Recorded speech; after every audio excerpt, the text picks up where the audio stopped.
এসে দিয়ে কম বেশি নেই, ঘুরুন ওইদিকে ঘুরুন।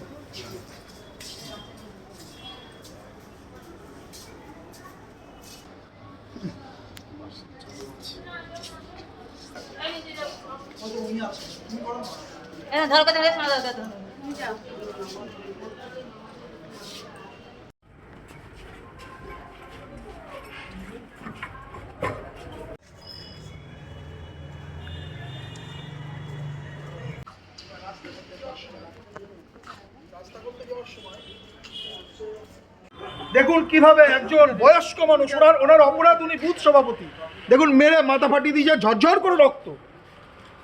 করে রক্ত পড়ছে। আরেকজন ওনার ভাই মানসিক প্রতিবন্ধী, তাকে আজকে এমন মারা মারলো, পায়খানা করে দিল। এটা নির্বাচন চলছে নাকি?